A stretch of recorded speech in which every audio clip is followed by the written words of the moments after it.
Tudo bem? Aqui eu fiz um pequeno resumo sobre como funciona os átomos e as partículas que estão nele.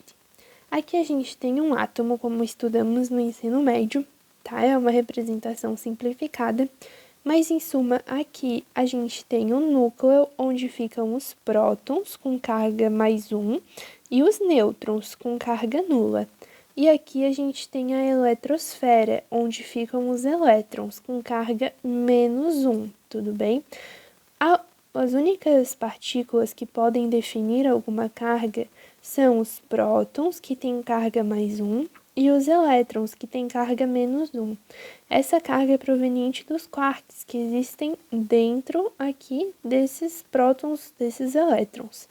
Os nêutrons, eles têm carga zero, ou seja, eles não interferem em absolutamente nada da carga de um corpo, tudo bem? E aqui, ó, eles não interferem, tá bem?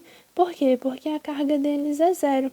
Então, qual é a função de um nêutron, tá, aqui dentro do átomo? A função deles é estabelecer a força forte e a força fraca que existem dentro do átomo, do núcleo do átomo, de uma molécula e tudo mais, tudo bem? Porque se existissem só os prótons seriam de mesma carga e eles teriam uma força de repulsão, então um repeliria o outro assim e cada um ia para um lado e eles não conseguiriam ficar unidos. Então, a função do nêutron é basicamente neutralizar essas forças de repulsão e estabelecer a força forte entre esses prótons e os nêutrons, de forma que eles fiquem todos juntinhos aqui dentro do átomo, tudo bem? Então, a função do nêutron, ela não tem nada a ver com a carga, ela tem a ver só com o fato de ela estabelecer essa possibilidade de os prótons continuarem juntos ali dentro do átomo, tá bom? Aqui na eletrosfera a gente vai ter os elétrons, que vai ser a carga negativa. E aqui eles vão poder se mover. Como essa é uma região bem afastada do núcleo, e a região de possível interação entre dois átomos, então os elétrons podem sair dessa eletrosfera e ir para outra eletrosfera, ou eles podem ir seguindo um caminho de eletrosfera em eletrosfera, e por isso que eles são as cargas móveis, tudo bem? Quando a gente tem um átomo neutro, ou seja, com carga zero, a gente diz que o número de prótons é igual ao número de elétrons, tudo bem?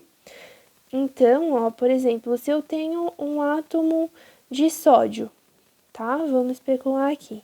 O número de prótons que vai ter aqui dentro vai ser igual ao número de elétrons que vai ter aqui na eletrosfera quando a carga dele for nula. Mas vamos dizer que esse átomo de sódio, ele perdeu 2 elétrons. Se ele perdeu 2 elétrons, agora o número de prótons nunca muda, tá? Se ele perdeu 2 elétrons, ele vai ficar com 2 elétrons a menos do que ele tinha. Ou seja, vai ficar com excesso de 2 prótons. Vai ficar 2 prótons sem ter um elétron para fazer a sua equivalência. Por isso que a carga passa a ser +2. Seria a mesma coisa se tivesse perdido um elétron, tá? Ficaria +1. Se eu ganho 2 elétrons, tipo, se um outro átomo cedeu 2 elétrons para essa eletrosfera, então isso significa que agora eu tenho 2 elétrons a mais do que o número de prótons. E isso me gera uma carga de -2, porque eu tenho um excesso de 2 elétrons. Então, a carga ela é definida unicamente pela presença de prótons e elétrons. Quando a gente tem aqui uma partícula alfa, que é uma partícula radioativa, que ela é emitida no decaimento de núcleos e tudo mais, a gente tem um átomo que ele é composto por 2 prótons e 2 nêutrons. O número de nêutrons nem sempre vai ser igual ao número de prótons, tá bom?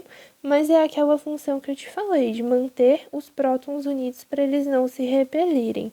Ele não tem nada a ver com a carga, ele não define absolutamente nada de uma dupla carga. Aqui na eletrosfera, a gente não vai ter nenhum elétron. Então, ó, se eu tenho 0 elétrons e 2 prótons, isso significa que a minha carga fica de +2. Então, o fato de a partícula alfa ter dupla carga não tem nada a ver com o nêutron. O nêutron não interfere em absolutamente nada dessa dupla carga, tudo bem? A dupla carga é definida unicamente pelo fato de terem 2 prótons e não ter nenhum elétron. Se eu tivesse 3 nêutrons e 2 prótons, continuaria sendo uma dupla carga. Se eu tivesse só um nêutron e 2 prótons, continuaria sendo uma dupla carga, isso não interfere. O que interferiria seria, por exemplo, se eu colocasse 2 elétrons aqui na eletrosfera, e daí eu teria um núcleo de hélio, tá? Que seria quando os elétrons eles se anulariam com os prótons e a carga ficaria nula. Mas como não tem nenhum elétron aqui, então a gente considera só a carga, né? A gente analisa a carga que é de 2 prótons e a carga fica mais 2, já que não tem nenhum elétron para neutralizar. Mas os nêutrons, eles não servem absolutamente nada para a carga, é só para manter o núcleo preservado.